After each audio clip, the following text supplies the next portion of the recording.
This video is entitled Team Building, and it goes along with Chapter 6 of the Project Management for Technology course at Shawnee State University. I'm James Reneau Ph.D., and I'll be taking you through this presentation. In this video, we're going to talk about teams, the roles and responsibilities within teams. We're going to talk about Tuckman's model of the 5 stages a team goes through: forming, storming, norming, performing, and adjourning.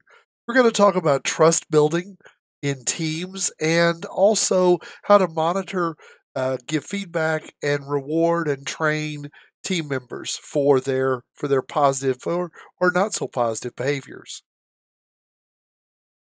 Before we bring a team together, before we actually bring the humans together in a room or bring them together virtually, we need to make a list of all of the team members or groups of members that we're going to be bringing together.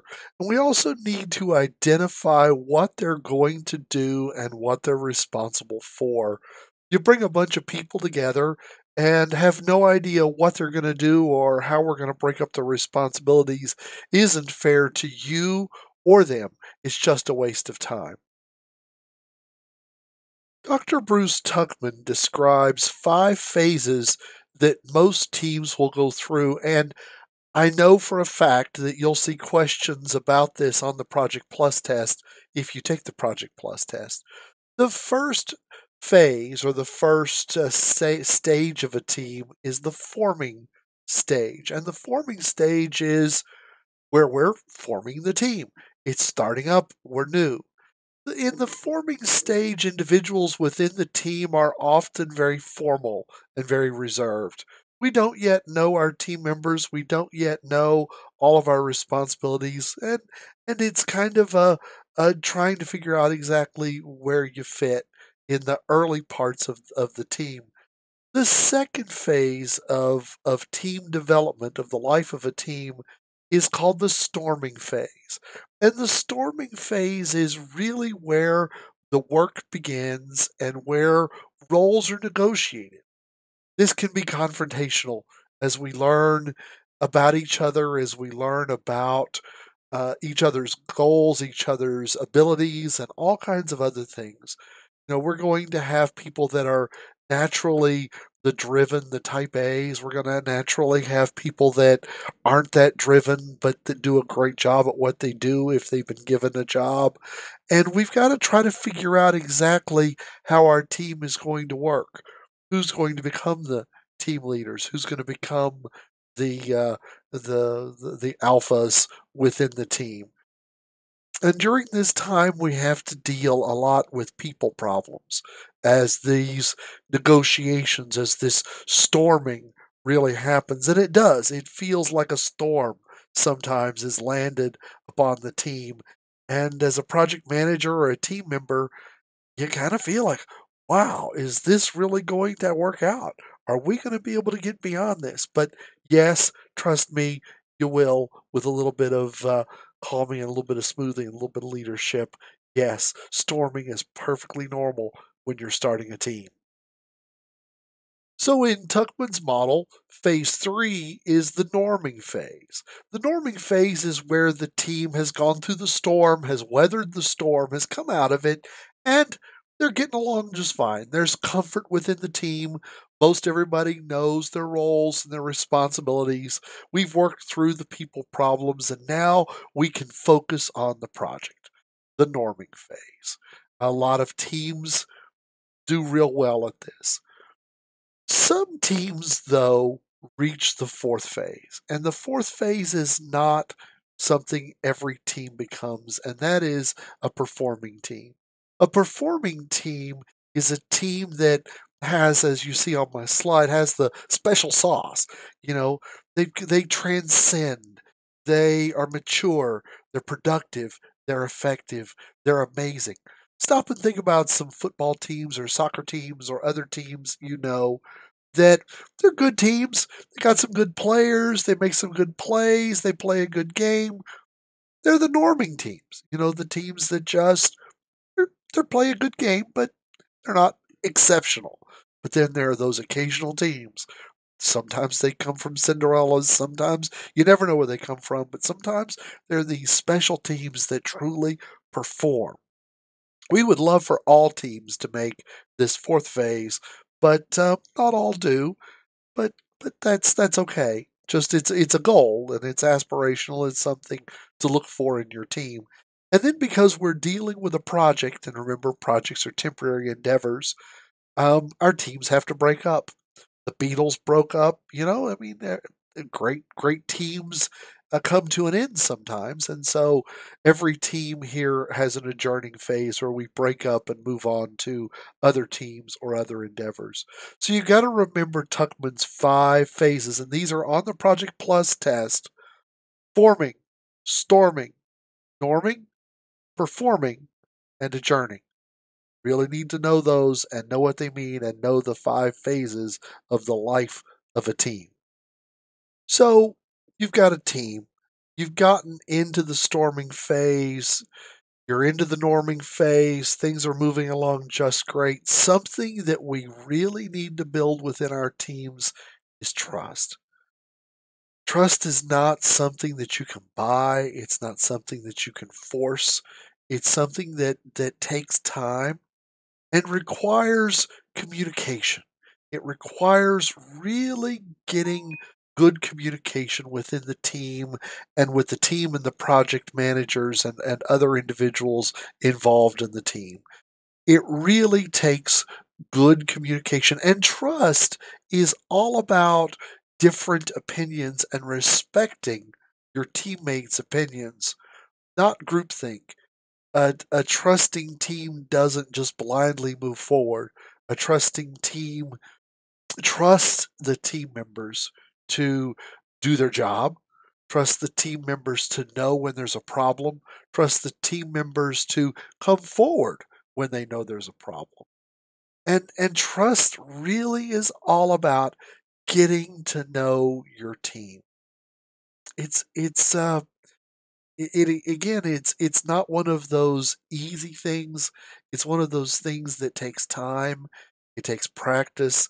Your first teams, you're not going to build this kind of trust, but when you stop and think about those teams you've been on in the past that really worked well and really got to the performing stage, wasn't there an amazing amount of trust between the team members?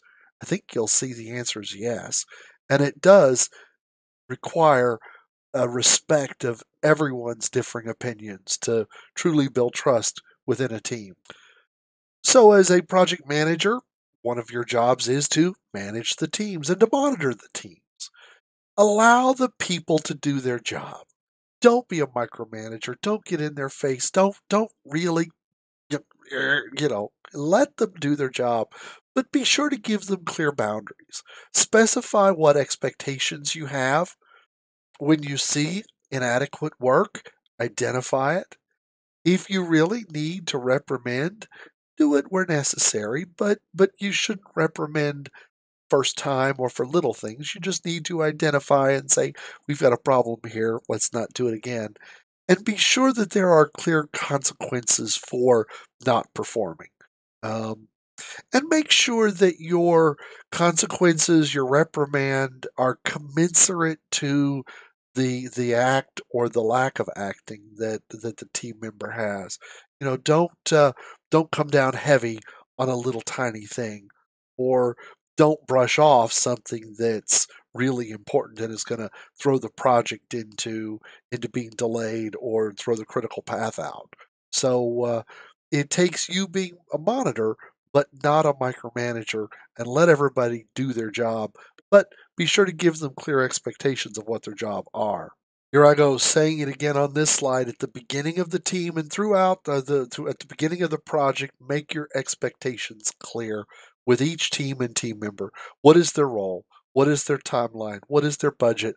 What is the quality expectation? What standards? What regulations? And all of those kinds of things. They need to know that up front, or they can't. If they don't know the rules of the game, how do you expect them to play the game?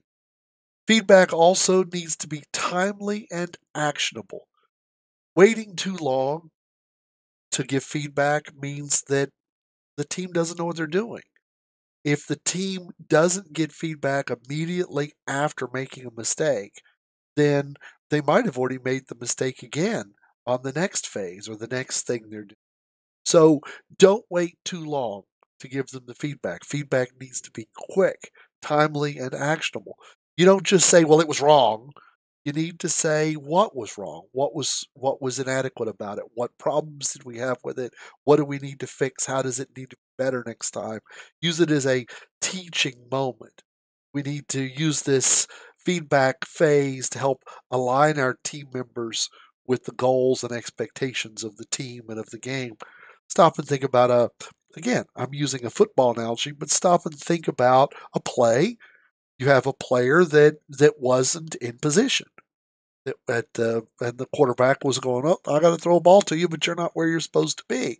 Well, that would be great. A good time as soon as the play's over to look at the player and say, you weren't where you were supposed to be, and you were supposed to be over here. Well, and then the player would go, "Well, you're right. I blew that one." Or the player may say, "Well, I couldn't get there because of this defensive player, or because of this, because of that," which would then help align all of the goals and expectations and let everybody know what's going on. If you're having problems in dealing with a difficult situation, including inappropriate behavior or antisocial behavior or difficult behavior with the team members, um, you may need to involve a manager or human resources in this feedback loop. Um, but for day-to-day little things, I try to handle it within the team.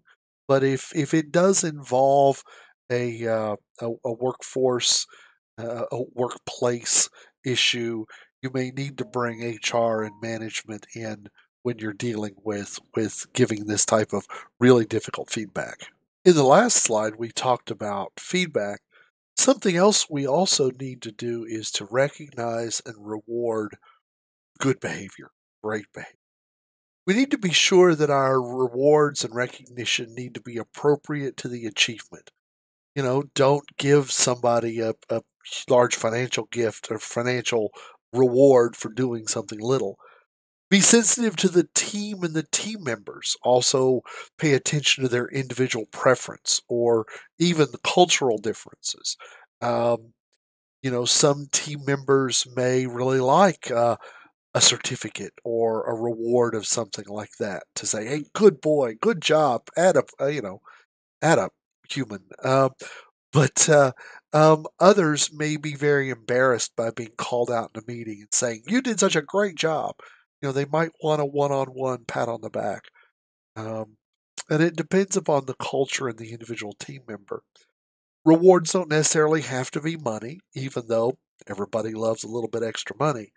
A reward may be a gift card to a lunch, or taking somebody out to lunch, or even a balloon or a cookie on their desk to say, "You did great, thanks." Remember, though, for any reward of a significant amount, anything more than just a few dollars, you really need to publish the criteria for all the team members, because it's easy if a team member got a reward, a bonus, a day off, some other kind of perk, and I didn't get it. Well, why didn't I get it? I worked as hard as they did, and it's easy to get sore if somebody got benefits that you didn't get. So be very careful if you're giving, again, significant financial or significant rewards of value, that there's a clear criteria before you start passing them out so that all team members know that, hey, I could have earned that too if I would have just done this extra little bit to cross that line for the criteria. So recognizing and rewarding, it's always a good thing to do. And lastly, we really need to make sure to train our team members. Team members, give the team members what they need to do their job. Teach them how to be better team members, how to communicate better. One of the things that we can do as project managers is that we can share some of the basic project management skills to our team members so that they understand what we're telling them to do and why. If they understand the work breakdown structure, if they understand what the critical path means, if they understand that the job they're doing is on the critical path and causes everything to slide, then that gives them the additional tools to be able to help manage themselves and to help you manage the project. Um, Show them how you want things filled out, how you want forums done, how you want documents submitted, how you want the reports to be created, and explain why this is an essential part of the success of the project.